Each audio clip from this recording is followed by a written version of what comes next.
I saw him on the wall. Mr. Clerk, please call the roll. Alderman Kennedy. Here. Alderman Moore. Alderman French. Alderman Vaquero. Alderman Carter. Alderwoman Murphy. Here. Alderman Ogilvy. Here. Chairman Conway. Present. We have 5 present. We have a quorum. Thank you, and good morning, everyone. Kind of what we've got going here is we will do a once through today on Board Bill number 227. And then due to the efforts of the Alderwoman from the 20th, I believe, tomorrow night we'll have a public hearing at the Nebula Worksite at Jefferson and Cherokee. And that address is in our agenda.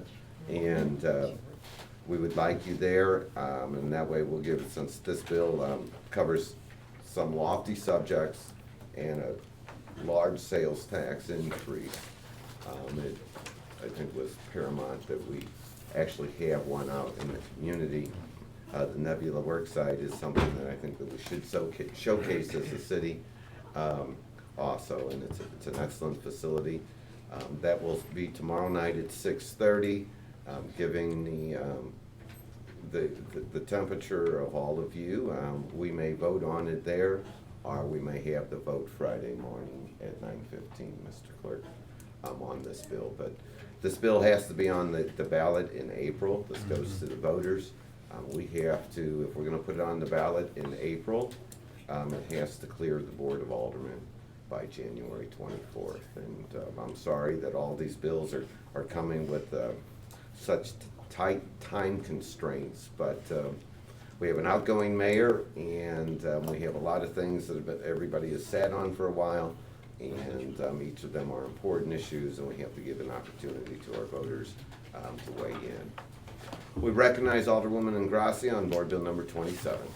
Thank you, Mr. Chairman, members of the committee. Again, I appreciate the hearing. I know that we are on a tight timeline. I do think this particular bill is one that cannot wait any longer. Studies over and over again have shown us, as recently as a 2015 Harvard study, that commuting time for families living in poverty has emerged as the single strongest factor for the odds of escaping poverty itself. The longer the average commute is, the more difficult it is to escape poverty. We've had our own East-West Gateway Council of Governments in 2008, Citizens for Modern Transit, our city's own transit-oriented development study, and the Federal Reserve all indicate to us that a north-south Metrolink expansion would be key to the region with respect to racial disparities, poverty, and education. We also will spur development along those lines, creating accessible public spaces for our residents and catalyzing development in struggling neighborhoods. In that regard, the half-cent sales tax that would be generated through an economic development sales tax that's allowed through the state legislature is expected to generate approximately $20 million per year, which would translate into a bonding capacity of approximately $250 million. There are other pools of money that the mayor's office will discuss with respect to where we think there are some other areas that we can work on, especially subsequent to the For Sake of All report and the Ford through Ferguson report. That being said, just walking through this bill is pretty simple. The one thing I think is of interest, if you turn to page 227, it talks about hold on, let me make sure that's right. Page 20. Let me find it. Yeah. My copy was different. I wanted to talk about the Economic Development Board, which would be established under the state law. What page? I'm going to find it right now. Oh, I just still looking apologize. for it. My Okay. notes She at wasn't home sure. were different. No problem. But it does create a board appointed by the mayor, the school district, and the Board of Aldermen, which would allow public hearings and conversations about how these monies are actually spent.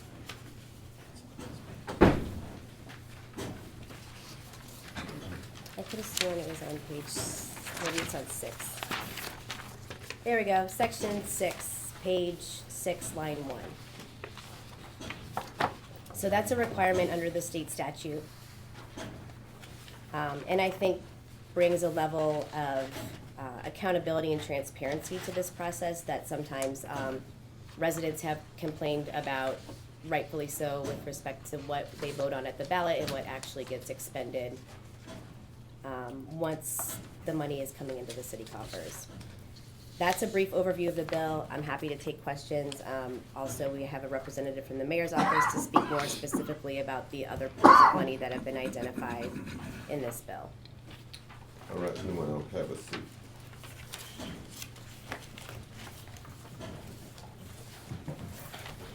Thank you all. I'm interested in the money portion. So if you open up your packets, I'll basically walk through a presentation that in turn breaks down the proposed uses and where this money is going. First of all, let's talk about how much money this generates. It generates about $20 million a year, and obviously that'll grow as inflation grows and as our sales tax grows. But essentially right now, and recognizing that this is a starting point and a place to start a conversation, we're allocating 50% of the proceeds, or about $10 million a year, to transit, about $2.5 million a year to neighborhood revitalization, and I'll get more into what that means in a moment, $2.5 million a year into workforce development, $2.5 million a year into public safety, and $2.5 million a year into infrastructure. And I'll start by going into transit a little bit. So there's a lot of open questions about transit here in St. Louis. And I want to kind of work through the most important of these, and recognizing, by the way, that there are some unanswered questions as well.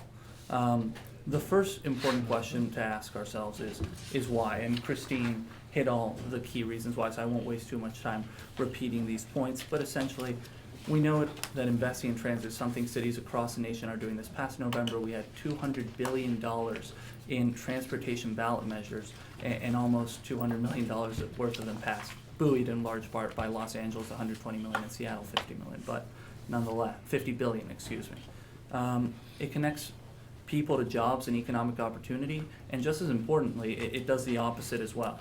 It brings economic opportunity and vitality to people. This Federal Reserve study, 30% increase in property taxes within a third of a mile of expansion of light rail in North County.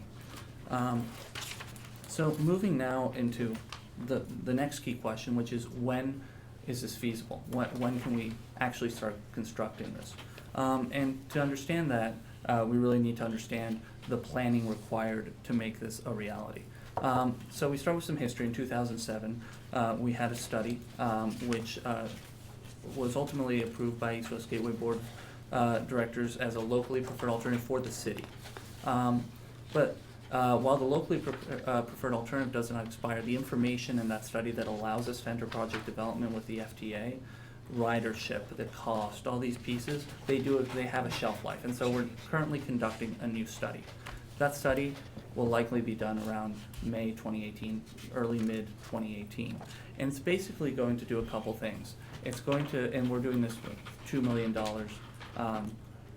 transferred from the Treasurer's office, as was well reported. It's going to do a couple things. It's going to tell us whether we should now change the alignment in light of NGA moving into this area near the alignment. It's going to tell us what the updated cost is. It's going to give us an estimate of how we're going to score in the FTA process, and it's going to give us a potential viable minimum operable segment. And then we actually have to enter the new starts process. So that's after May 2018, that's when we actually enter the project development with new starts. And that's about a 4-year planning window where you spend 2 years in project development and conducting preliminary engineering, and that costs about 3% of the total project cost. Then you spend another 2 years in full-on engineering until the goal there is to get into a final design place, and that costs 10 to 12% of the total cost, and then you're finally awarded money and you can start constructing. So realistically, we probably wouldn't expect to start construction till 2022 at the earliest, more likely 2023, 2024. So the next question is where, and I'd actually like to turn it over to Don if he's willing to discuss a little bit about the route that's currently the locally preferred alternative, and kind of why that route exists as it is, and With the chairman's permission, As I say, have you go up to the top there.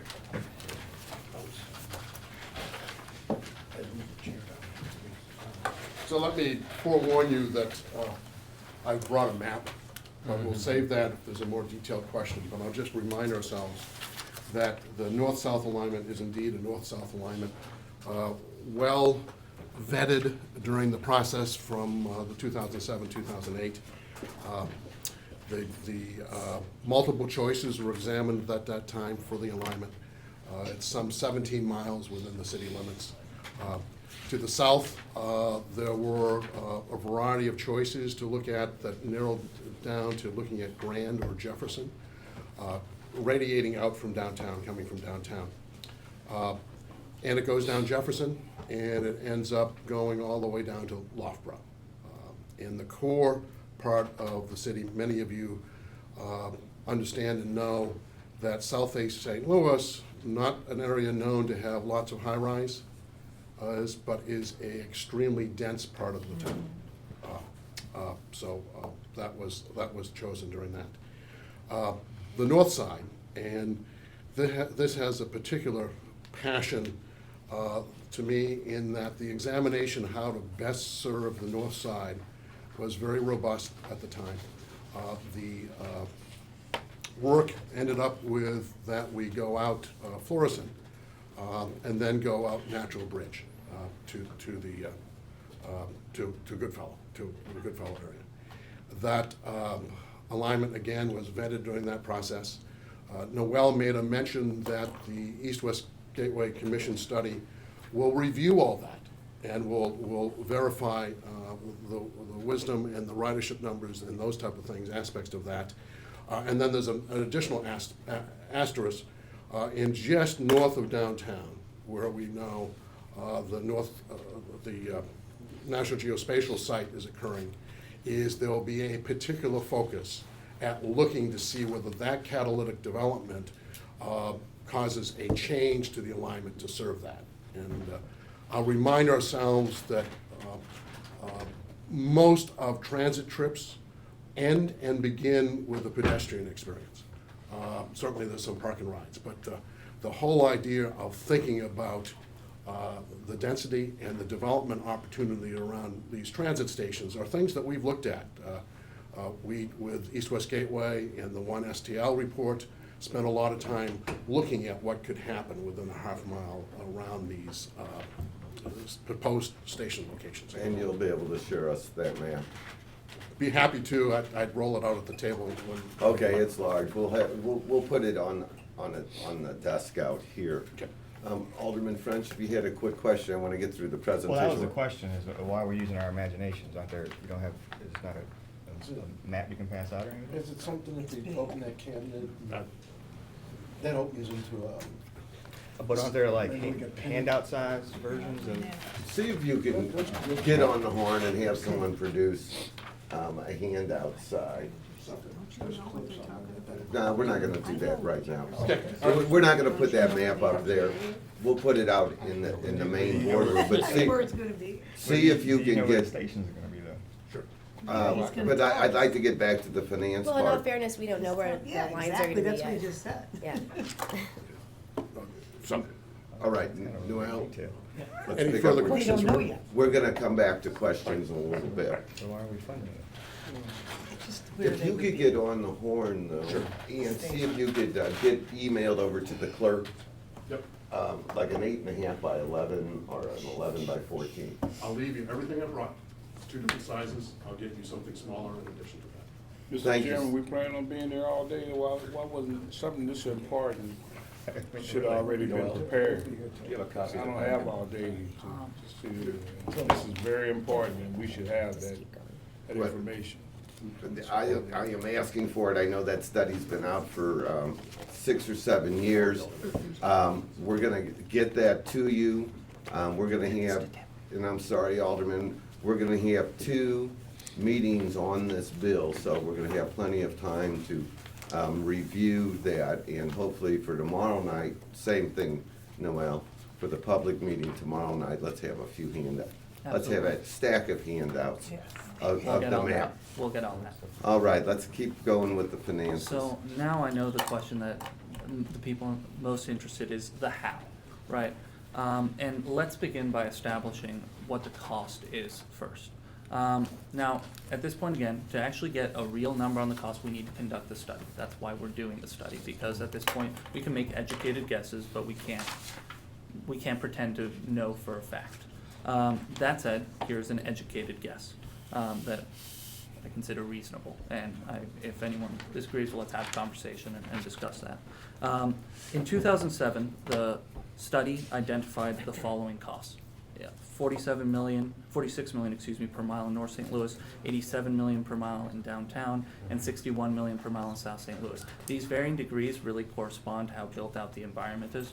And then in 2016, if you just index those to inflation, those rise to the numbers determined there. And then if you go out to 2022, which is a projected date when construction could begin, that's the cost you wind up with. So in order to kind of make this a little more concrete, because per mile is a little bit abstract, we put together an illustrative project. Again, we don't know if this is a viable minimum operable segment. We need to do the study to determine that. But what we find is that if in 2022 we want to build a 7.4 mile alignment, a 7.4 mile alignment that does go through, assuming that the alignment remains what it is today, the locally preferred alternative, it stretches from about Fairground Park in the north to Cherokee Street in the south.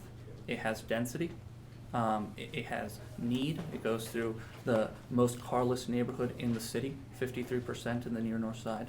And it has tremendous opportunity. It also goes right by NGA.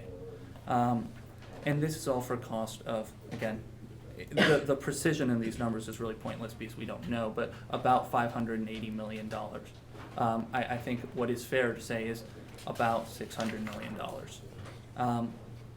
And essentially, what we know from this is that if you look at the financing package that we propose, allocating 50% of the revenues of this half-cent economic development sales tax, and I've got here, should people be interested, a big breakout of financing and bonding and how we calculate this, and I'm happy to distribute these. Go ahead. It's take 3 pages and pass on. They're rather dense, but essentially, we calculate that it can, in fact, support with a 50% federal match a project of this size. With, in fact, a little bit of leeway. It pays off in about 30 years, whereas TIFIA programs, generally speaking, that's a federal program that allows you to borrow the federal government's credit rating. It's federally guaranteed debt. It allows you to it allows you to extend it to 40 years. So we feel that this has a 1% growth rate on the sales tax. It's not particularly high. It's fairly conservative. Threw on a debt service coverage ratio on there, and I'm happy to talk about it in more detail if the aldermen have questions. But for now, and I'm happy to come back to it, I'll move on to some of the other uses of the bill. Is that all right with all the aldermen? No, let's just. Do you want to say here? No, yeah, I will, actually. Do you want me to go through it briefly? Yeah, if it's brief, yeah, go ahead. I'll do my I wanna best. give this to Steve out the heart. So really, the page you should focus on is the first page, because that's the summary page. And essentially what it shows is that the cost of building light rail is spread out over a pretty long period of time. Because you start with all the planning costs, right? Which, as I said, are about 15% over the 4 years of planning you gotta do. And that's a lot of revenue. And then you have a roughly 4-year construction period. It might be 3 years, it might be 4 years, but right here we assume a 4-year. And essentially, what you do is that during those years when you're actually spending money, you take your revenues and you dump them directly into the project. Because you don't want to take out debt when you can just be much more efficient in monetizing that revenue stream. And instead, we basically take out different tranches of debt each year that the project is going on, and allow it to accrue a little bit of capitalized interest, and then provide the debt service. We've got the appropriate size debt service reserve fund here, and a TIFIA interest rate of 3%. One thing I should highlight is there's no way of knowing where interest rates are going to be in 4 or 5 years. If I knew that, I would be making a lot more money on Wall Street. But and in fact, this could finance even more before Trump was elected, when the TIFIA interest rate was at 2.27%. Today it's at 3.03%, or it was yesterday when I last checked.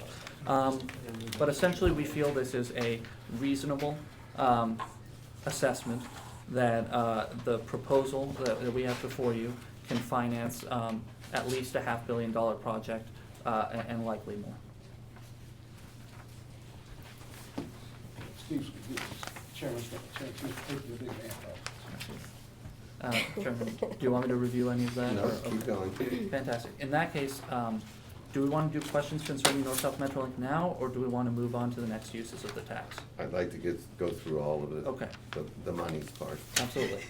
So, as I said at the beginning, this tax generates about $20 million a year in the first year. And that, about half of it, not about, right now we're saying half of it goes to North-South Metrolink. The other half is split evenly in 4 buckets. The first bucket is neighborhood revitalization. And essentially what neighborhood revitalization does, and by the way, you can find all this stuff written out. There are exhibits that are provided in your packets where it describes all this in writing. And this would be Exhibit 3.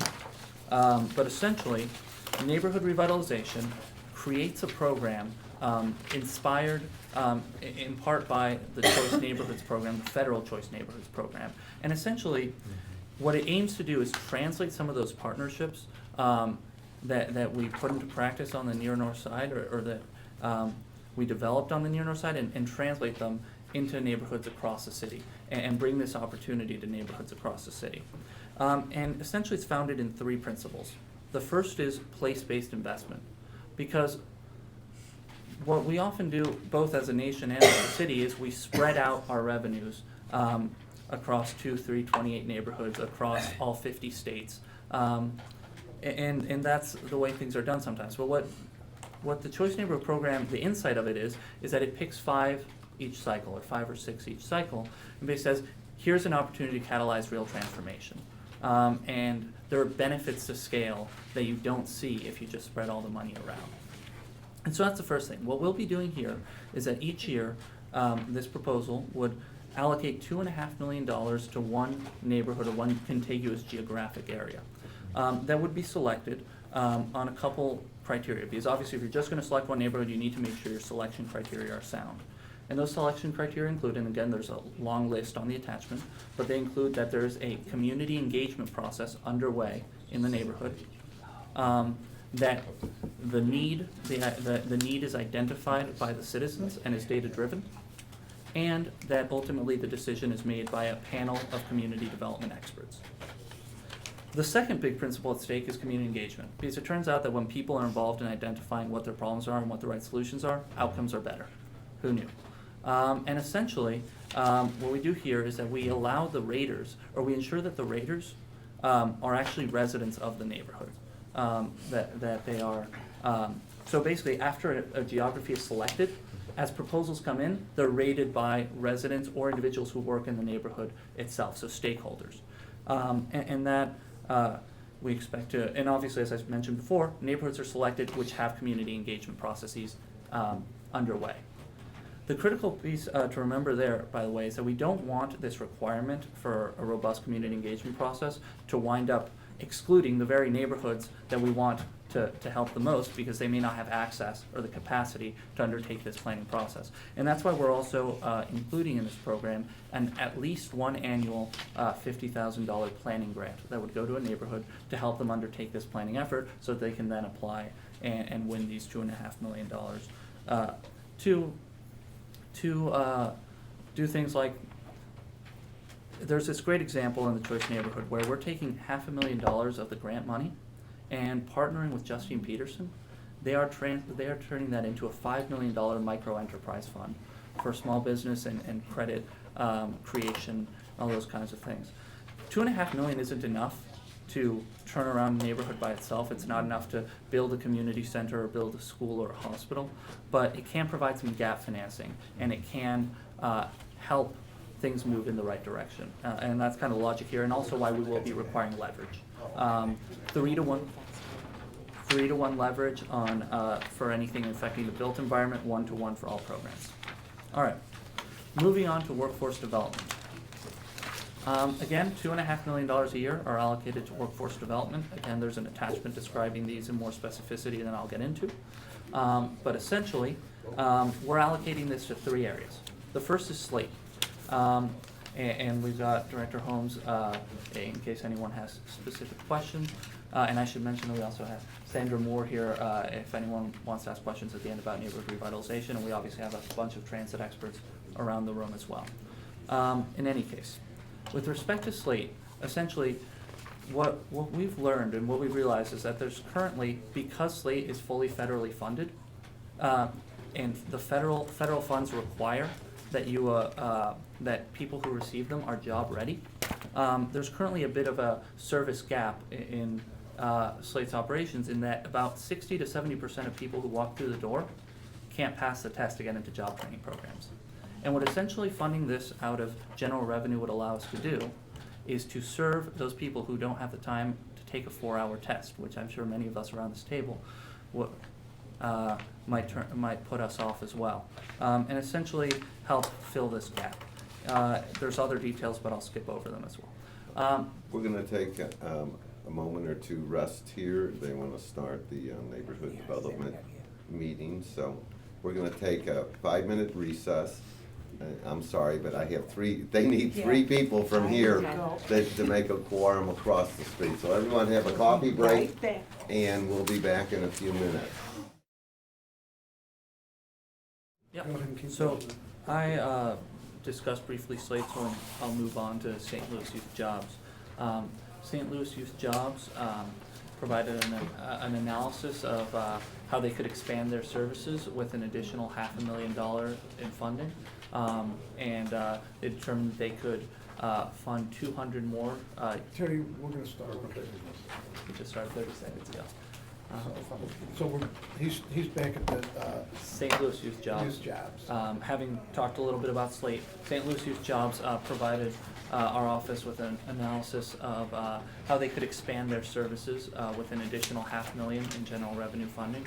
Their total budget is $1.3 million, and they serve about 500 kids every summer, and they determined they could expand that to 700. I personally find that very impressive. $2,500 per youth job is a pretty impressive ratio, and great bang for the buck. Next is a program called Promise Scholarships. Essentially, Promise Scholarships is something that originated in Kalamazoo, where they anonymous donors basically said, we will guarantee a college education to everyone who graduates from public schools and meet certain, who appear to be college ready by certain reasonable standards. And these programs, which have demonstrated success, there have been a lot of studies written on them that show they improve graduation rates, they improve attendance rates, they improve college attendance rates, they improve college graduation rates, and test scores as well. They've proliferated across the country. Over 50 cities now have some form of Promise Scholarship program. Not all are as extensive as the Kalamazoo Promise, which is kind of unique in terms of its scope because it has an astonishing amount of resources behind it. But what this would basically do is it would allocate $1 million to sending kids who perform well in public schools, and public schools here being defined as both St. Louis public schools and charter schools, who perform at a high level and don't have the resources to go to college. It would fund their college education. And it could provide $110,000 grants a year, which is pretty substantial. That's a year at UMSL is $10,000. And when you consider, by the way, that it's last dollar, that's actually, if they got a Pell Grant or if they got other funding sources, it would actually be a lot more bang for the buck as well. In any case, so that's workforce development. And obviously all this is investing in improving the human capital of St. Louis, and making it a better place to do business and all that good stuff. Next, we have public safety, where at the chairman's pleasure, I would like to call Brent Feigl. Oh, that's fine, if you just go up there, it's appreciated.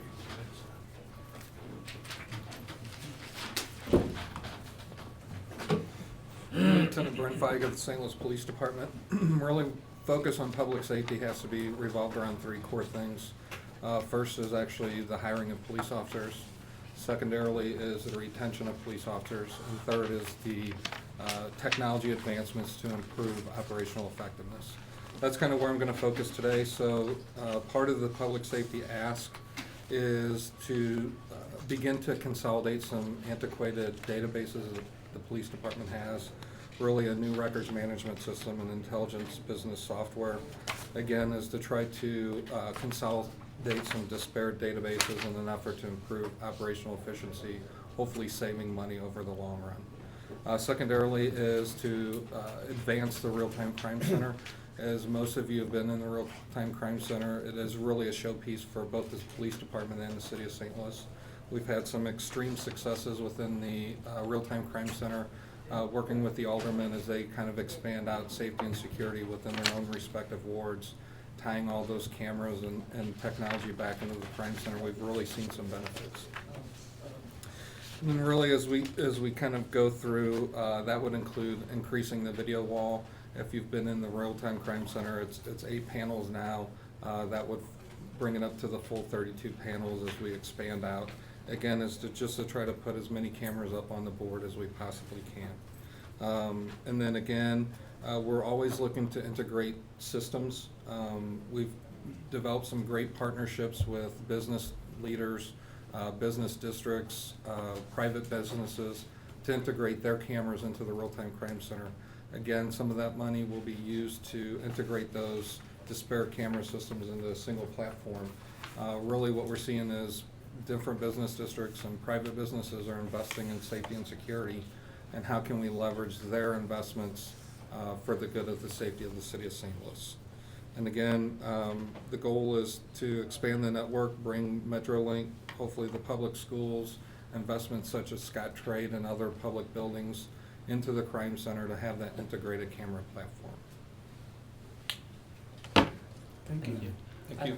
I'd like to highlight a small legal point, which is that the economic development sales tax, because of the nature of it, cannot be used on salaries. And that is why that is not where that allocation is going, despite, as Brent discussed, the need. What it will do, however, is that while it won't expand our nominal force by improving their efficiency and allowing them to work smarter, it may help improve the effective force. Is that a fair thing to say? Yes, sir. And then finally, we have infrastructure. And here, essentially, it's again the same $2.5 million. I want to note that there was a discussion here led by Todd Walterman, our Director of Operations, and other folks about whether it made more sense to kind of bond it out and go for a lump sum, about $35–40 million, or actually just allocate it annually into our capital budget. And they determined that they would recommend the annual appropriation, both because interest rates are currently high, and also because they consider that it is a more sustainable way of doing business. Instead of bonding out all the proceeds and buying 70 refuse trucks in one go, let's try buying 4 a year, and that also will result in operating efficiencies as we kind of they transition in and out of use. So that was the decision and the logic there, as well as refuse trucks. It would go to other fleet uses, and then as well as building and systems repairs and replacements. And that actually brings us to the end. Before we get to what questions, I want to go once again quickly around the room, acknowledge the individuals here who, if you have questions about a specific program, you can direct questions to. We've got, of course, Brent, who you can direct public safety and Real-Time Crime Center and all that kind of stuff. Hillary Fry with St. Louis Youth Jobs. Michael Holmes, Slate, Alana Green, who drafted the neighborhood revitalization program, and any programmatic details I want you to ask. We've got Ken Franklin of Bi-State, Don Rowe, Planning Director, Sandra Moore, who of course has been active in community development at national scale and can speak to these principles at work in our proposal. Isaac, who's our new Choice Neighborhoods lead implementer, and Jim Wild, Executive Director of PDA, can speak to technical questions about the planning process. Okay. Well, somebody probably should go over and get Christine since this is her bill. She said she needed to make a motion to object the previous role before she objected. Okay, it'd be good to have her here, but I'm gonna go ahead and start, let the question start, but it would be good since it's her bill. Keeping in mind, hopefully everybody that's here today shows up tomorrow, because it'll be more of a public hearing, and I think, you know, since it's going to the voters, you're gonna really want them to have some sort of look-see of what's going on, so. I think what I'll do is I'll go in order, we may have to skip out of order because, I'm in no rush. Ogilvy Go may ahead. have to leave. So, Terry, you're first. Oh, thank you, Mr. Vice Chair. I'm just saying, Oh, there she is. there we go, okay. Just started questioning. Okay, can I just say something really quickly as a recap? Sure. I don't know, yeah, I'm looking at you. I'm the chair of another committee. He's vice chair while I'm chair. Yeah, Sure. I just wanted to say, so the priorities, to me, are the north-south Metrolink expansion and public safety. And I see this, everything in here as a starting point for conversation. So I welcome questions and challenges, and will appreciate your feedback on the bill moving forward. Alderman Kennedy, you're first. Oh, thank you, Mr. Vice Chair. You cite in section 6 about the creation of the Economic Development Tax Board that's required by state statute. And it's a 5-member board. It can be up to 9 members. That's correct. Okay. And so how did you end up selecting just the 5? And then how did you come up with the configuration of this way? Because my understanding, even if it's 5, 2 could be selected by the mayor, 2 could be selected by the board of the city council, and 1 by the Board of Education, even if it's 5. So how did you come up with this configuration? Do you want to do this? Right, well, I mean, I was comfortable with it based on looking at what other municipalities are doing around the state, Mhm. but I'm definitely open to change that. The way that the 5 is configured it is exactly the way that it's articulated under the state statute. Right, this is one of the scenarios. There's Mhm. several scenarios. And this Mhm. is one of them. I was just trying to see what was your thinking in selecting this scenario as opposed to one of the others. Personally, I don't think there was a substantial discussion Okay. about it, right? All I think we'd be very open to it. Okay. Right, anything that's allowed under the state statute, I think we'd be willing to discuss. And then this, it's just an advisory board. Okay, That's I correct. understand. So they Makes look at. recommendations. They make recommendations. The board but Not then. advisory, make recommendations. And they also are required to have a public hearing, so there is a level of accountability and transparency, I think, that we don't have with some other Mhm. taxes that we're imposing on our residents. So my other question was on the STO youth jobs. How did you select them? So they won't be okay, so this board looks at, from understanding, projects and all that kind of business and makes recommendations. And so I'm not clear how this STO youth jobs fit into that. You said this would be an annual appropriation to them throughout the duration of this, or Actually- it'd be up for annual review and changes each year? So ultimately, all these are very difficult to make legally binding. These are proposals that then we can go to the voters and say, these are some of the things that we want to spend this money on, right? Because it's hard to go to the voter and say, got a half-cent economic development tax, what do you want to spend it on? Well, the board will determine it, right? So these are suggestions, and we were very impressed by St. Louis Youth Jobs, as I described, the bang for the buck, the fact that they can take a relatively small amount of money and produce really strong outcomes. And the city has invested in them before, of course, as well, and seen pretty good returns. I say invest, obviously, the Mhm. return wasn't monetary, it was, but in any case, it's difficult to make it binding, but when you talk about neighborhood revitalization, when you talk about workforce development, infrastructure, and public safety, those 4 which aren't bonded out, those are annual line items, so to speak, that would need to go through the budgeting process. So the state does not require a recommendation from the board before, because the final decision is through ordinance. The Board of Aldermen. To the Board of Is Aldermen. always ultimately the final. But it doesn't arbiter. require a recommendation from this board before the Board of Aldermen can act. I'm not sure about that, I'll have to check with legal counsel. I will get back to you on that. If you could do that before tomorrow night's meeting. Absolutely. That would be a good idea, good. I couldn't agree more. I believe this STL Youth Jobs is a private, not-for-profit organization. It's not a city agency. That's Okay. correct, and yeah, it's Yeah. currently funded through a variety of sources, including some of our Prop S allocation. Right, I remember seeing them in an application with Prop S, so that popped in my head right away. Why would we be doing this here? How are they any more exceptional than other groups and organizations who are providing similar services? Because we've looked at this in our Prop S process, Yeah, and they didn't appear to be any more outstanding than anybody else. I think that's a Not very, to take anything away from them, but that would be my I question. think that's a very fair question. If we want to set up potentially a selection process for some of these workforce development funds, I think that might make sense. We were impressed, but very open to discussion on the best way to select the, and ultimately what it's really about is making these funds have the greatest impact, right? And that's the best way to do that. Those are the main ones I have right now, Mr. So, Vice Chair. but by tomorrow, you'd like to have the answer on that, right? I would, on the. So by tomorrow, yes, if you could just send it to all the people on the committee, it would be real nice. I've got a note to do that. Okay. Appreciate the thought. So, these are just the suggested ways of handling these monies, right? It's a starting point for a conversation. Now, obviously, we think that a lot of these make sense for the reasons noted in the presentation, but it's a starting point for a conversation. All right, that's all I have for right now. Thank you. Thank you. Alderman French. Sure. I got a ton of questions here. I got more questions than answers, so let's start with the questions. The process. So the last study was done when?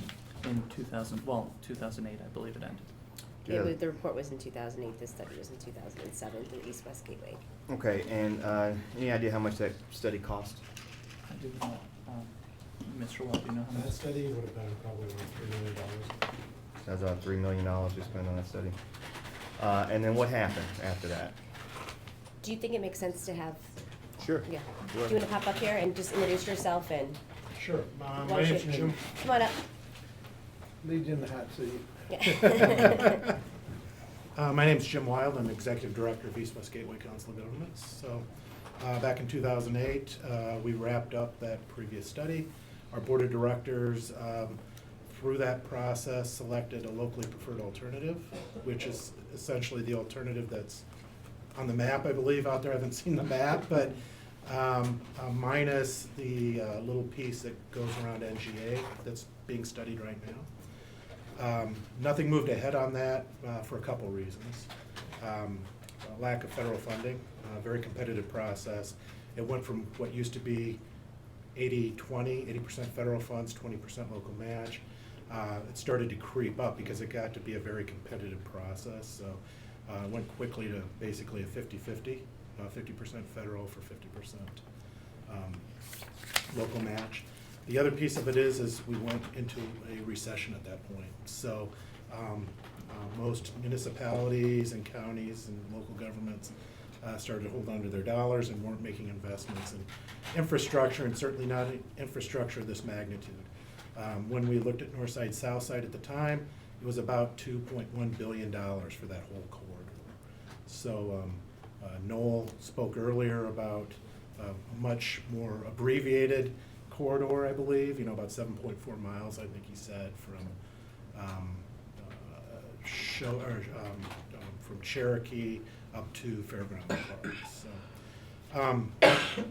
late last year, we were asked by the city to go into an update of that information so that we could determine whether or not the project would fare well under the New Starts program, which is the federal program that will make federal funds available for this, that 50-50 program for funding. We kicked that off in earnest in December.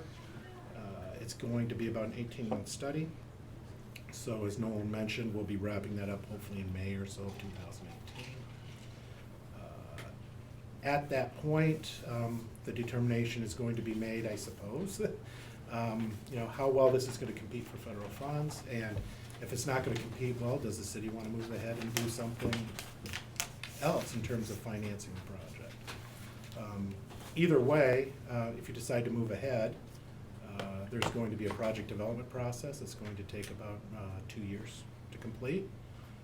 It's going to be about 3 to 3.5% of the total project cost. So for a $500 million project, it's going to cost $50 to $60 million to do. About $17.5 million to do. My math is off on that one. Once you get through that project development process, there's a life to that work in the eyes of the federal government and the eyes of FTA. So you would probably need to be moving into final design pretty quickly, which will take 1 year to 2 years to do. That will be between $50 and $60 million, so about 10 to 12% of the total project cost. And at the end of that final design work, you could move into construction. That'll take probably 3 to 4 years, depending on what the final design shows and what other issues are out there. Okay. Do you mind if I add on to that just briefly? I think we're in a different position now where we have an opportunity to put money into a fund so that there's not a huge gap in between getting a study accomplished and then implementation. I mean, St. Louis is the land of 1,000 plans with no implementation, and that's because typically we don't have the funding to do it. So this is a way for us to be thinking ahead with respect to our portion and how we're going to get there in a timely manner.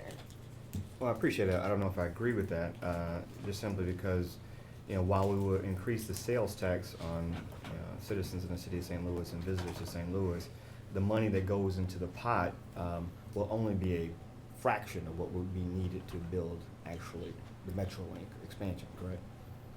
A tiny portion. Based off of Noel's numbers, I mean, he was talking 600 and what? 583 million over 583 30 million? years or so. You're right that for the full 31.5 mile alignment, this certainly won't fund that, and we're probably going to need to get creative and regional in order to do that. But this does take us a step closer and does build out a real portion that hits areas of real density, need, and opportunity. That's essentially the argument. Okay, so I'm done with you. Thank you. So Noel, so walk me through this. So first, the last time in 2000, after the 2008 study, was there an effort to raise funds locally? I wasn't Never got to there. that. I don't know. Okay, maybe I let him go too early, but I don't think we raised our sales tax at that time. And so, are you saying that the sales tax generated, the tax generated from this increase in sales tax would alone pay for expansion? I want to be clear, would pay for the construction, but in the interest of not overpromising and being very transparent, it would not pay for the necessary operating subsidy. So again, it gets us the actual project, but you would still need to, over the next couple of years, identify an additional source for an operating subsidy. Now, these could be, you could do something like a TIF, right, where you capture that increase in property values and put it back into the project. You could do a special assessment district. You could do a public-private partnership. That solution isn't in this proposal, and I want to be transparent about that, but it does get us started, and it gives us years to come up with that solution. Okay, so let me be clear though, so I just want to be very clear. So the proceeds from this sales tax increase, and actually only 50% of it will go towards That's the transfer. So 50% of the proceeds is enough to pay for the expansion on this page. No, not the expansion on that page. That is the full 31.5 mile alignment. Okay. It is enough to pay for a phase one, so to speak, that extends from Fairground Park in the north to Cherokee Street in the south. It may in fact be more, maybe a little less. These are rough numbers. We don't know where interest rates will be in 4 or 5 years, but it's a project of that general magnitude. Okay, so first, in the interest of not over-promising and under-delivering, it would be good to have a version of this map that is only what this sales tax would agree to pay for. So I would ask that item all night. May I make that a you small would have point on that. that? Sure. The challenge there is that, and I'm happy to provide that, Mhm. but the only challenge there is that, we don't know, for example, we need to do the study to determine what the actual terminus and beginning will be. I've identified a $583 million project that has nice round mile numbers, right? 1.4 miles downtown, which is just what the segment happens to be, 3 miles north, 3 miles south. Maybe we do the analysis and we wind up wanting to go 3.5 miles north and 2.5 miles south. I can provide it, I just wanna make sure that I don't wanna, We have to be careful too, because the federal government doesn't want us to be planning our own lines before we get the study results, but a minimal operable segment is something that is, what we're planning on moving forward. Yeah, but Maybe let me what we just could point do- out, though, the problems that you both are describing are problems that are associated with asking for the money before you know what you're buying, okay?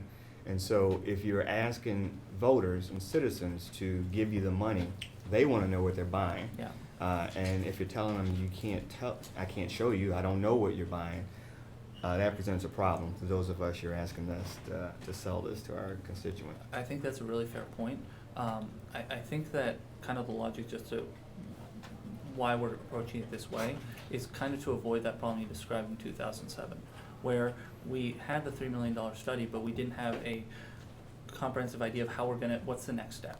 Here we're saying, the next step is always incredibly expensive. If you look here, the next step after we're done with this $2 million study is all of a sudden $8 million or $9 million a year for the next years, and then it jumps up to $35 million. And this is for Yeah, but that you also small create a phase. different problem.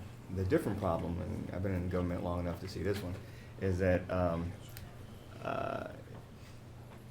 the project winds up costing a lot more than you thought it cost, and you've got a half-built-out system. Absolutely. Now, that's a problem. I agree. And that's a problem that the city bears if we do this alone. I agree. And typically, these projects are not done alone. Agreed. You usually do this with regional partners or with state and federal help.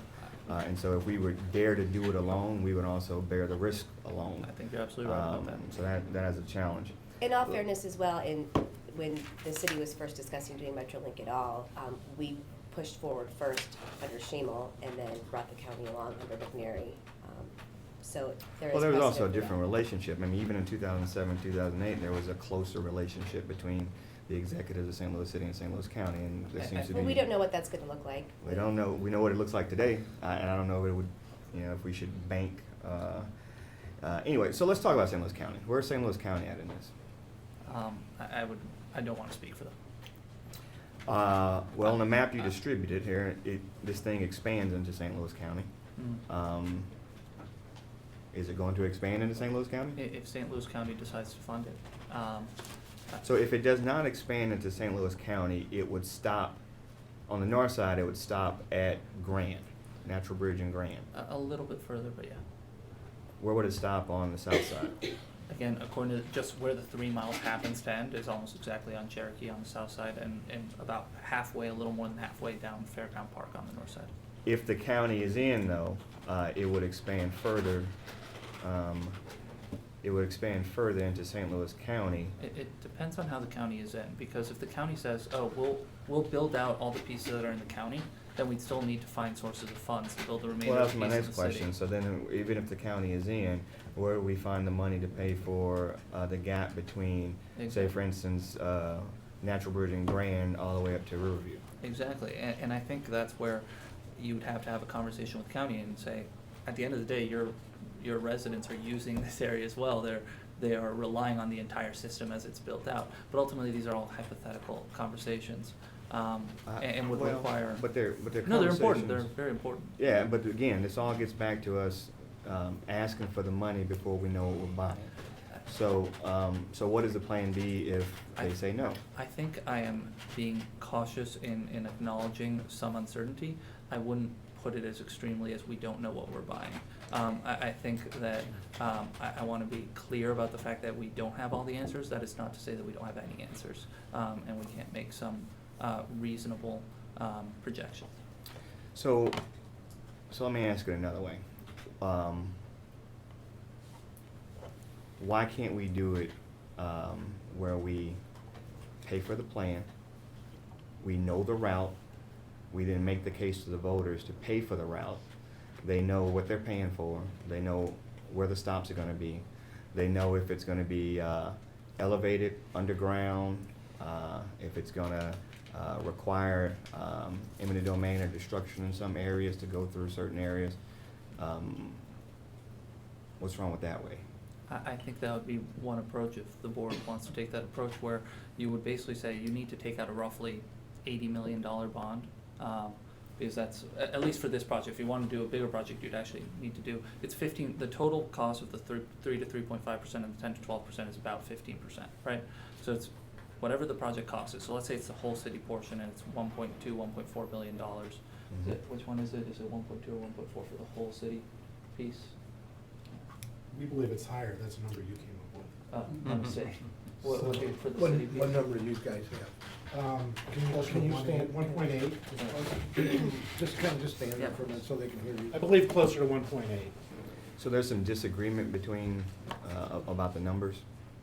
These were numbers that we had from 2008. So if they're adding inflation, that sort of thing, you know, I'm not sure if we're even talking about the same termini.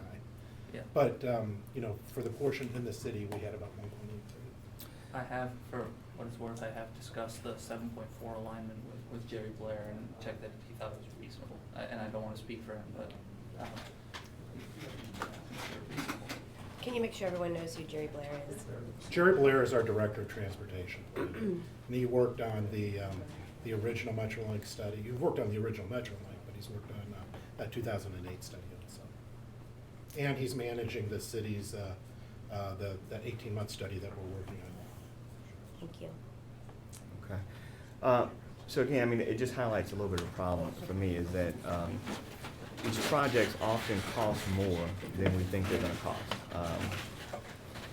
They take longer than we're sometimes told. I think, you know, folks were trying to cross Kings Highway for a long time, and it took months longer than they were told it was gonna take to fix that bridge.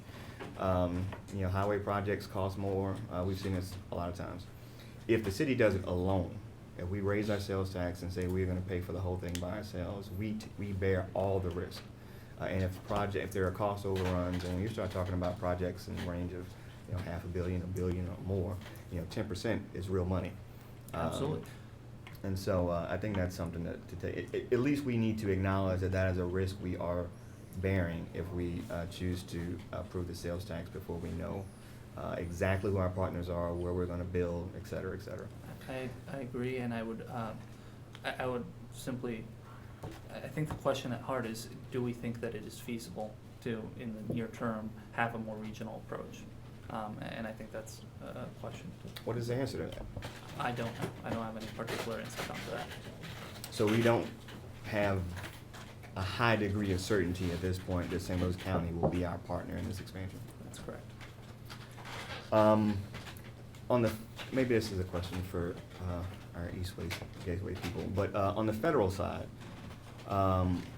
what changes do we expect with this new administration?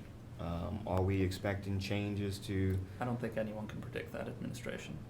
I agree, again, which is a risk when we try to ask for the money before we know what the situation is Hopefully going to be. 4 years. I should be clear that Of uncertainty. and the specific grant that we are applying under has in fact been, the appropriation has been made for the next, I forget exactly how long here, but the appropriation was made How for the long? foreseeable future. I'm not sure, I'm talking about the FAST Act. The FAST Act has another 2 years. 2 years, my mistake. And when is this study to be done? May 2018. Cutting it close. Okay, so here's another question. So only 50% goes toward transit. And so very often what we do in city government is if you're gonna ask for $1 billion, why not ask for $2 billion? All right, so now we're doubling what these sales tax proceeds will go to. Let's talk about public safety. So on the police side, it will not pay for additional officers, is that correct? That is correct. Can I defer these questions to or if you wanna ask me, Oh, I can. well, whoever you want to see. It also can't, it can't. Sergeant, you, if you I wanna got go you. ahead, why don't you go ahead and go up there? I just wanted to make sure that it was clear for everyone that under the authorizing statute, we cannot pay for Right. additional officers. Well- They had said that earlier. Okay. Well, that's the way it's phrased, okay? But if we increase our sales tax in the city, we can increase our sales tax for any number of things. We are choosing to increase the sales tax in the name of public safety on this one in a way that would not put more officers on the street. So it eats up a portion of what we are charging sales tax in the city. You know, we are already at the point of having the highest sales tax in the country. So if we are raising it by a half cent, is this a half cent increase? So, The total of the public safety pieces is 16. okay, so we're looking at, of the half cent, about 12% of that will go towards public safety. So if we were to separately, though, choose to instead do a quarter-cent sales tax to pay for public safety needs, that would be able to go towards new officers if we were to do it separately. We will have a pool of money if the economic development sales tax passes. The use tax automatically goes up, which is approximately $4 million a year. So that is a pool of money that could, So is that accounted for in here? that's not in this bill, no. Okay, so if we increase sales tax by this amount, though, there will also be a use tax increase. So Of a that'd be- half cent. And so that would be an additional $4 million somewhere. Is that in any way accounted for? Do we know how that's gonna be spent? Well, yet? right now, it's in Board Bill 226, which will not be moving forward. The original plan, well, the original legislation proposed had the economic development sales tax in 227, and then the MLS portion under 226. Okay, so it's unallocated at this point. That's correct. Okay, all right. All right, so getting back to this, so this portion, though, that goes for public safety will not put more officers on the street. The other thing I saw that was missing, it does not pay for body cams? It did not, the proposal did not. The chief is, excuse me. Do you want to The- just introduce yourself real quickly? Yeah, Lieutenant Brent Feig, St. Louis Police Department. Good to see you again. Nice to see you, sir. The chief supports body cameras, as you're aware. They're in heard that. negotiations with the Police Officer Association, with the police officers currently. My Okay. understanding is those negotiations are ongoing Okay, about implementing that project. So that was not taken into account at this point. okay, so no body cams, no new officers. Okay, so this pays for about $6 million to upgrade the database, some more TV screens, servers. Primarily, it's gonna be two components, two software components, a new records management system. Ours is teetering on about 15 years old. Give us some new flexibilities and capabilities within the records management system, as well as an business intelligence solution, again, to take all the data that we have and make it more usable, again, to increase operational efficiencies. Hopefully, over time, those would drive down the cost of some of the maintenance of other software components or removal of software components, to where hopefully that over time would be a net savings. Now, what about actual new cameras? Does this actually pay for the installation of new cameras in high-crime areas? It did not, largely because we're working with the aldermen and in most of those areas and coordinating. Well, that just means it's coming out of capital improvement funds. Yeah. And then also the CMAC program is another component that's gonna allocate several hundred cameras as part of that piece.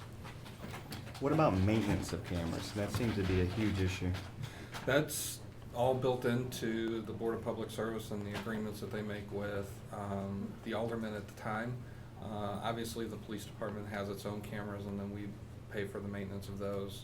Street department does the same. The alderman would fall under the Board of Public Service as it stands currently. Yeah, so we still have this patchwork of cameras with nobody really taking responsibility for. That's the entire really the system. goal, is to have a centralized coordinated area either that they store or that they're managed by. Mhm. And Alderman, I think these are very valid points you're raising, and again, these subsequent pots of money after the allocation for North-South Metrolink expansion, I very much think we need to look at as a committee and as a board. So I would be open to changing. So, well, let me ask you this then, and to the bill sponsor, is that,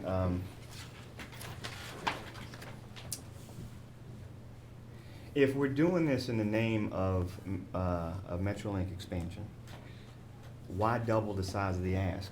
Why not just keep it at what's needed to expand Metrolink? I'm not opposed to that either. I mean, why double the tax needed and just figure out a way to spend it? You know, why not just ask for what we need it for? And in fact, you might need to allocate more to transit if we have to do it all by ourselves. Right. Okay, those are my questions for today. I'll have more tomorrow. So is there any paperwork or anything you want before the meeting tomorrow, just in case? If anybody wants to flesh out some answers to those questions. Well, I will work on that. okay, so if you could have that from Lon and Alderman Ogilvy. Thank you. Few comments. So I think it's helpful to go back a little bit and recall that our current Metrolink system is very successful. We have 22 or 23 years of experience with the system now. It's been expanded multiple times. It has good ridership. The vast majority of the people riding Metrolink are going to school or are commuting to work every day. It is difficult to imagine the St. Louis region in 2017 with no Metrolink system at all. But if we go back to the late 80s, there was no system, and people had to figure out how to get that system built. And in the late 80s, the St. Louis region was actually kind of on the cutting edge of mid-sized cities rebuilding their rail networks.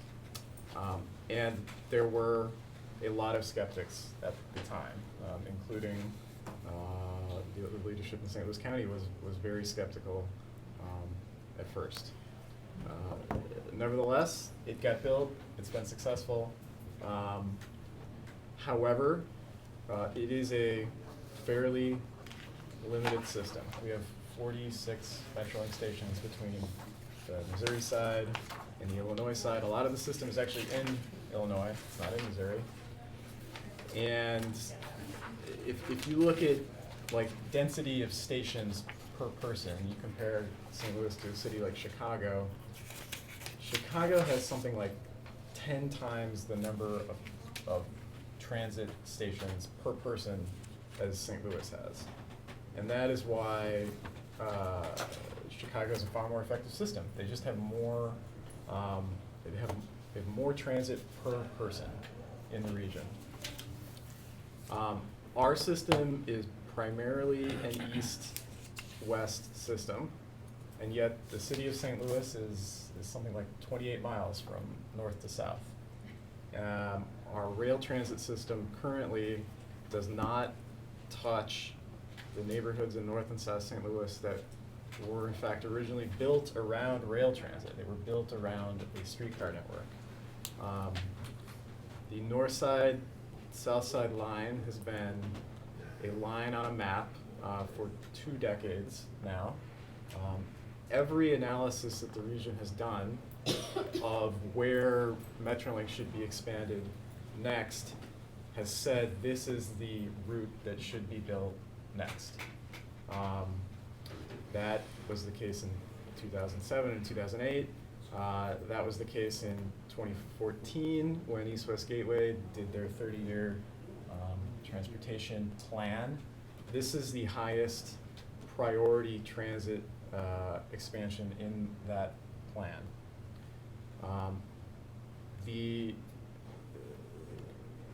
There would be almost immeasurable value, I think, in being able to reach neighborhoods in North and South St. Louis where people need transit, are using transit now, and could have a better transit system could have faster commutes, could have more options if you had a Metrolink system in their neighborhood. South St. Louis, large areas of 9, 10, 11,000, 12,000 people per square mile, which is the density that supports transit. And this route would also hit the densest portions of North St. Louis. This route would be built in a far denser area than many of the stations in St. Louis County are, and we know that there will be ridership in these areas. We also know, it's not in front of us today, but we know a lot more about this route than we're looking at here. This is a above ground street running route. If you want to see what a recently built comparable light rail line looks like built on street, you don't have to leave the Midwest. You can go to Minneapolis. You can look at the Green Line, which was completed 2 years ago, that runs from essentially downtown Minneapolis to downtown St. Paul. It's about 8 miles long. And ridership exceeded expectations along that line from day one, and they were surpassing their projections for ridership 10 years out within the first year. It's not an exact apples to apples comparison, but there are many similarities between that project and this project. The 2 billion plus figure that is often mentioned in regards to North Side, South Side Metrolink is this extremely long 31-mile full build route option, which is not a likely scenario to get built. The highest value part of this route is the part downtown and directly north and south of downtown. And you have to build from the center out. You obviously cannot build from the outside in. The idea here is, this has been a line on a map for 20 years. It has been theoretically a priority for at least a decade, and yet in the last decade, since the cross-county extension was completed, we've essentially made no progress as a region in getting any closer to building this line. And that is because we need new money to get there. It's a new amenity, and there's an expense associated with that amenity, and we're gonna need new money to do it. So we're gonna have to ask for new money somewhere locally. We're in a very difficult position with regards to transit funding at the state level in Missouri. If we were in a lot of other states, we would be far more likely to have a partner at the table that would help us from day one get this funded. We haven't had that for many years. So if we're serious about transit expansion within the region, there is nobody who is going to lead on that except for the city of St. Louis. And that is just how it is. So if we want transit expansion, we're going to have to do something. We're going to have to take a big step to get the money to do it. In my view, this could very well be that big step. So we do this, we get a local pot of money, we can get in line for the federal money, which is a long line, but we can't even get in the line. Can't even get in the line until we have the local funding. And once we're in line, suddenly there becomes a reason for St. Louis County to participate in helping build out a longer network. There would be great value for St. Louis County, especially in building the north section of this alignment to Florissant Valley Community College. It would go through the most transit-dependent part of St. Louis County. There is no doubt at all that this would be the most valuable next expansion St. Louis County can do. But of course, they can't do it either until we have a funding plan for quote-unquote our portion of the route. The reality is this is Metro, bi-state, is a regional system. This is not just our responsibility to pay for, and we are not going to just be paying for it. This will not get built without our local money, without federal money to pay for probably 40 to 45% of our portion, or of the initial routes. And the full build will not get built without St. Louis County committing to do it. But over the long haul, the county absolutely has the financial capacity to add to this route, particularly to build the north side route. And there are good political reasons to do that as well. We don't know, we have no way of knowing who the mayor or county executive will be when we would finally cut the ribbon on this thing in 2022 or 2023, 2028, depending on how fast we go. But we do know that we'll never get to that day, we'll never get to that ribbon cutting unless somebody takes a step now. Because these things are always 10 years down the road until you start the clock running and do something to make it happen. You know, I think this could be a big step if this was, if it were up to me, I would take 80% of this money and dedicate it to transit. And because the region keeps talking, in my opinion, about how transit is a priority, but we frequently don't actually make transit a budget priority. So to really make it a budget priority, I would say we go all in, not all in, but I would say we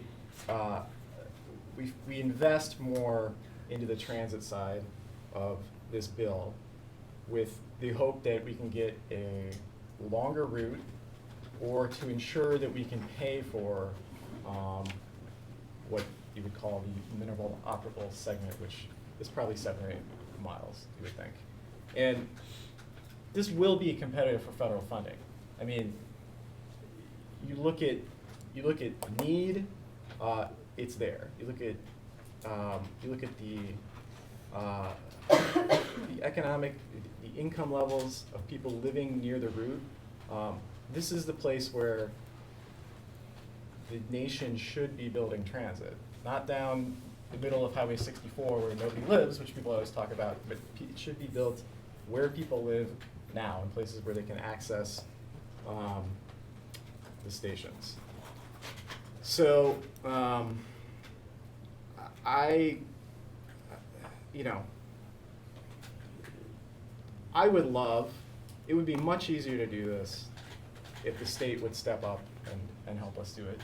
And maybe they will. We'll never know that until we make the first move. The state is never going to say, hey, we'd like to make an additional transit allocation, until we have a project they can allocate to. And hopefully, there becomes more and more of a lobby for rail expansion across both Kansas City and St. Louis. Until recently, Kansas City had no rail network. Now they have a streetcar. They have a local government in Kansas City very dedicated to expanding the streetcar. They've been committed to doing that just with local funding and federal funding. But we'll suddenly have a 2-city lobby, the 2 biggest cities in the region in the state, who can say, look, state of Missouri, it makes sense to invest in transit in your biggest cities the same way you spend tons of money on roads throughout the state. So I'm glad the bill is before us. I think it can be improved by dedicating more of the money into transit. But I also know that until we make a step, this thing is always 10 years on the horizon. And for the last decade, it's stayed 10 years away. And personally, I'm ready to make a move to bring this closer to becoming a reality. Thanks. Yes, Alderman French. Mr. Chairman, thank you. I just wanted to point out a couple things. I was around when Metrolink first came, and there were a lot of folks skeptical. You remember in North St. Louis, skeptical at the promise that it would come to North St. Louis. Some 20 or 25 years later, still haven't come to North St. Louis. And in fact, as a representative of an area that was promised to get a stretch up this Natural Bridge area, we even have been stopped from doing certain improvements to Natural Bridge in the name that a Metrolink station would come one day. And there aren't even very many crosswalks on Natural Bridge. Natural Bridge is actually a very dangerous street to cross. We've had many people killed crossing Natural Bridge. We had an idea, and I just put some medians, kind of like Kings Highway. They said, no, let's not do that, because the Metrolink's gonna come one day. Okay, well, I've had like at least 6 other people killed trying to cross Natural Bridge in the meantime. And so I want to point out is that even from the conversation and the questions that I've asked today, if this proposal only pays for this route that I'm looking at here, this version, the NGA alternative route, and stops at Fairground Park? About 2/3 of the way up was that specific Okay. 3 miles. So this expansion would only be, and I want to specifically show the Alderman from 24th there, that would be the north side component. I think we should go further. Well, correct, but if that is the only part, that is not the most populated part of North St. Louis. Very few people live there. The people live here, Yeah. okay? And so, understand our skepticism. Because if we are raising our sales tax and we fund this, but only get this and that part, that doesn't serve that area. And so the details matter. What, when we ask for what the map is gonna be, what is actually the project? Where is the route gonna go? Those are key questions. We can produce our best. And ordinarily, I mean, let's not pretend these are,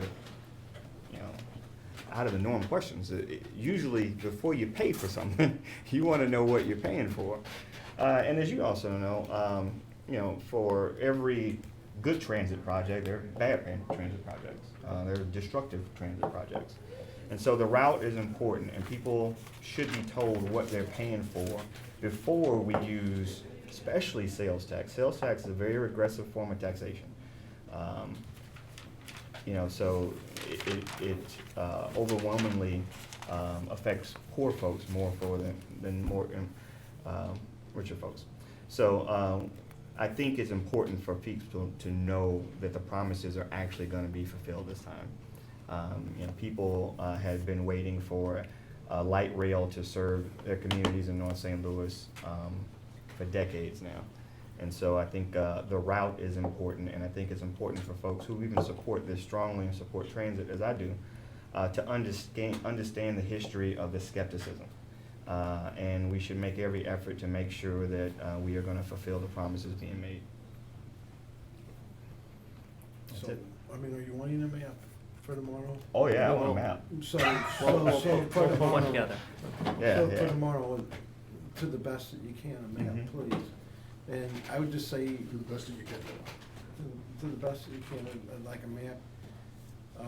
And I would just say, send it to all the aldermen sitting on the committee. I would say normally just send it to the chairman, but let's just send it to everybody, because the sooner the better. And other than that, if nobody has any follow-up questions, anybody, give anybody opportunity that's in the room that wants to comment on anything? I do. Okay. We got, at 11 o'clock, no matter what, we're out of here. Hopefully sooner. Yes. So I think my agency will be called upon to make a map here pretty shortly. I want to remind ourselves that we're going to be in some interlocking decision-making. And it's going to be tough at this time, because in part, what's happened is the can's been kicked down the road for a real long time. And the result of this is going to be something that will take a long time to implement. And I think that the general understanding is that it's going to be as it started 22 years ago, in some type of phasing. And the work, part of the work that I see before us is that it's also going to be a decision that's based in our individual communities and it's going to be a regional decision to help serve our region in the best possible way for the people of the region in the best possible way. And I agree wholeheartedly in the initial foray in establishing fixed transit in St. Louis some 22 or 23 years ago.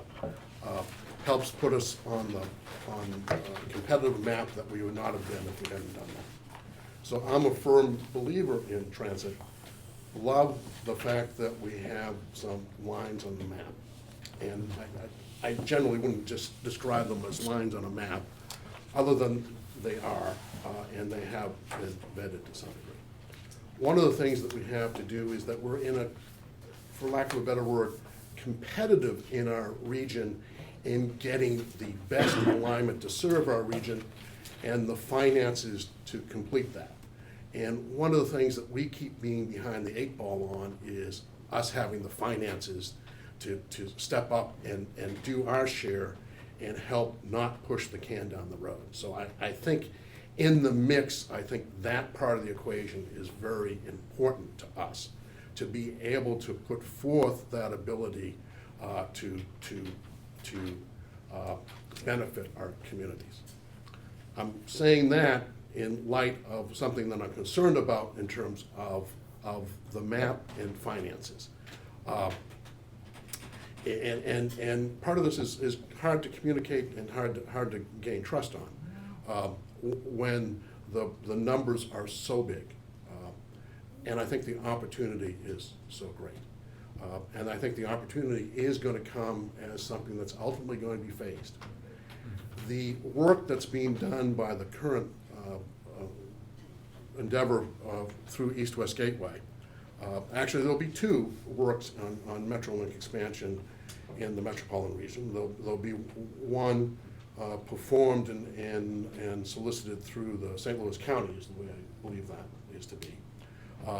And there's the one that just got underway with East-West Gateway on what we call the north-south alignment that goes down to that alignment. The study area includes going all the way to Bayless and up to Goodfellow. This 15-month consulting contract will be looking at that alignment, and there'll be citizen engagement about that alignment. There will be ultimately 2 parts that are very important, that citizen engagement and opportunities. One of the things about transit that gets to be is the development part, but also the access to opportunities for folks. And the current consulting team, I will make 2 observations I participated in the interview process, that I thought they were very, very good in helping us for them understanding that we are going to need data and information that, yes, goes through federal check marks for what we could get from the federal government. And this is certainly in the federal government, but also that this team is quite understanding about the environmental justice aspects of this, about the social and economic benefits along this route for us. The other thing that they brought understanding to is that it's expensive, it's a big number, but they brought an understanding that some of the costs for these types of fixed rail systems that might go in the middle of the street are coming down. One, that's a little bit of a hope, and it's a government project, they always tend to seem to expand, but technology and the abilities has changed in the last 10 years, that this team is in part looking at how we can get the cost down. And then particularly important about the service that we need. So I just want to remind ourselves as we produce some maps for you, the consultant will be under contract to look at the mileage that's in the city, and actually just goes across the river Perrin and the Bayless during the next 15 to 18 months period. And in a regional context, the work that the county is doing, and they've opened up their tent flap to look at more routes than what was sort of being more inclined to being the route than just that. And that does include, they'll look at the segment from the city limits out to Flow Valley. That's correct, isn't it, Jim? Right. Yeah. And so I just wanted to speak a little bit to that. Been around for a while. We'll make you some maps, but there will be some things that we'll need to have discussions and opportunities around the map. So thanks for taking a few And minutes. we still have, and I'm sorry, I forgot your name, but. Sandra Moore. Sandra Moore. Yes, sorry. just a comment or two. Sure. And I wanted to have the opportunity to bring you all in before Alderman French left. Certainly, all of the issues that have been raised are important ones. The need for the line, the concern about the credibility of the assertion that we'll get the line, particularly for residents of the north side of the city. The delays that we've had before study and stall, study and stall. The concern that a larger portion of the tax should be allocated to transportation. They are all good and important points that you all are much smarter than me about negotiating. But I wanted to lay out a piece of this that I think is very important from a national perspective on the competitiveness in any of the departments, Department of Transportation, Department of Commerce, Department of any of the departments that we would have to rely on and or have the opportunity to tap for the federal funding. We won't have the opportunity exclusively from just commerce or transportation. In that sense, the competitive advantage that we have here is in the integrated approach, the comprehensive and integrated approach that is outlined in the tax. And I know that from years of looking at Tiger grants in state after state, looking at the way HUD and Labor have integrated grants in state after state. So I just wanted to talk about a little bit, not to cut off our competitive advantage that is evidenced in the creativity of this grant, while we still have to figure out to get the most amount of money, of our local money, allocated to our most need, which is to get the line built. But the things that are here, public safety, even if it isn't officers on the street, but it is intensely increasing the infrastructure and the ability of public safety to serve well. Workforce, so that we say at the very beginning, not as an afterthought, that we expect some of these resources to not only build transportation, but to build opportunities for job and increase job on the front end where we've got a little hole when we don't have people who are quite training ready, and even before that, where we bring in more youth to get them employed. When we look at neighborhood revitalization, I mean, one of the big challenges that I have seen from my home city, and it has broken my heart, when I look at other places where I've worked, from tiny little places like Camden, New Jersey, all the way to big, vibrant cities like Los Angeles and cities that have been brought to crises like New Orleans. One of the things I've consistently seen in our city is that we think we can do this one thing at a time, and we can't. We have to do multiple things at a time in a smart and integrated way in order to have our competitive advantage. So the only reason I'm allegedly, Alderman, on a hiatus, having completed one job and before I start another one. And the only thing that got me up here at 8:30 this morning is my love of this city and the idea of wanting to say, let's not be too narrow again, so that it looks like St. Louis has not got the ability to think in an integrated way about how we will move a full agenda forward, not just how we will build a transportation. And I wanted to share. Does anybody have any questions? Okay. Then I just have one last question, then we're gonna wrap it up. Just because it's rumored, I guess, or people that have called me saying that part of this money's going for the soccer stadium. If the soccer stadium is approved, does that Is that Well, accurate? I'm not moving Board Bill 226 forward, so That's a separate. it's a separate bill, so that's the soccer stadium bill, so there's no potential right now for MLS to move forward in the city. Okay. There's also no, I'm there's just- nothing in the bill itself that indicates that any of the money could or would be used for soccer. Could it be used for soccer? Well, theoretically, if that was in the bill, if someone made an amendment that added soccer, it is an eligible use, but right now, there's no language in this bill, nor is there intended any language in this bill from the beginning to be used for soccer. But to clarify, the alleged link between these two is that the way that when you raise sales tax, another tax called the use tax automatically gets raised as well.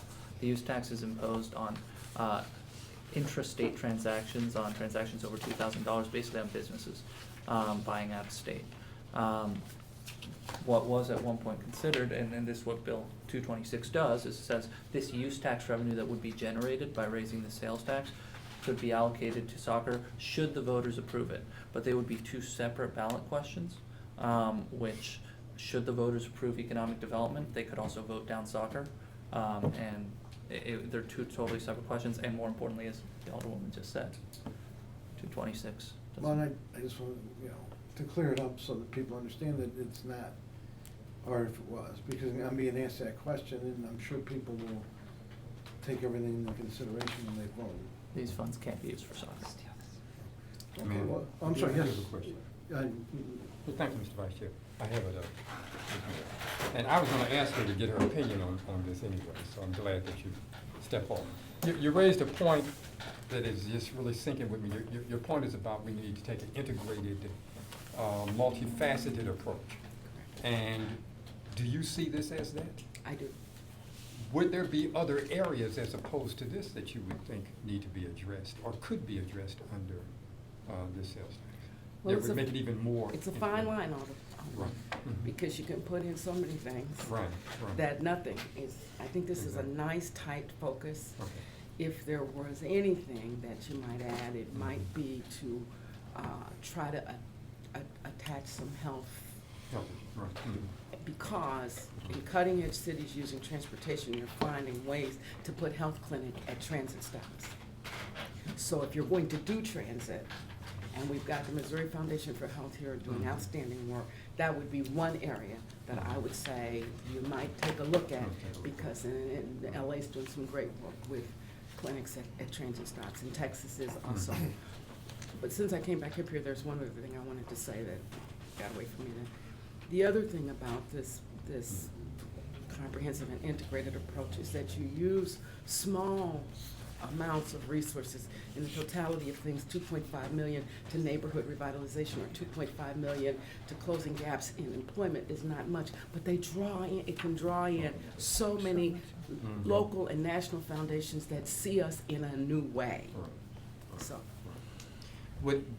So of these things that have been proposed, there's nothing in here that you say should be taken out or has less priority than like the health? I would not see that. Okay. So I mean, I understand the concern of what agency, is it STL Youth or is it another agency? Right, But I right. think this idea of closing these very important gaps, Mhm. particularly when you got a transportation, when it passes, I'm gonna have confidence, then you're gonna be doing development. You want young people to be ready to work. Mhm. You want people who are gonna get training at Slate to be ready to get trained so that you can target them for these jobs. Mhm. So it's tight right now, I Okay. think. I just wanted your opinion, thank you. I did have one other point. Okay, now So, you- I mean, the board bill does not have the kind, all of this specificity of this using, it has the broad strokes of this area, so it's gonna be subject to, ordinance approval or allocation each year in terms of the details of what will be spent in each one of these categories. Ultimately, everything is down to ordinance. Of course, the ballot language does specify these broad categories. It specifies transit, neighborhood revitalization, workforce development, public safety, and infrastructure. That said, what we were considering, and of course this is at the pleasure of the board, and what these attachments are, these exhibits, are attaching these exhibits as proposed uses that, while not binding, tell the people as they're voting on this, kind of what the direction that we're taking is in a more specific way as to provide transparency. Would that require the, what is it, Economic Development Board or whatever it's called in here, to have annual recommendations? Do they have to act in annually before the Board of Aldermen? My understanding is that they can actually recommend at whatever rate they Maybe we should do something. That's But you'll my find out, understanding. I will. the other question. I have some calls into various boards and have had either playing phone tag or just have had no response, but hopefully we'll have better information. So, I have a technical question for Alderman Kennedy. Yes, sir. I don't think I don't think we adjourn the meeting because, so we don't do roll tomorrow. Do we just, recess it until tomorrow at 6 o'clock? This way, in case we don't get a quorum or something goes awry tomorrow. So would we better off just recessing the meeting until? Ask Sweeney. Come on. No, the question is, rather than adjourn the meeting, can I recess the meeting until tomorrow, so? Because we're having a meeting tomorrow night. And my question would be, in case we wouldn't get a quorum can do whatever you tomorrow night, want. can I just recess until tomorrow night? Yeah, but You have to- but you still wouldn't be able to get a vote. You I still mean, have if you're to looking at a establish a vote quorum. tomorrow, you can always have a meeting without a quorum if you're just taking Mhm. testimony and no decisions are being made, so. You would still have Good to timing. establish a quorum So tomorrow. it Thanks still for wouldn't joining matter, us. so it doesn't matter, so. It doesn't matter. Just leave it this, so I'm just curious. Anyway, then I will adjourn the meeting, and thank you all. Okay, thank you. I gotta go.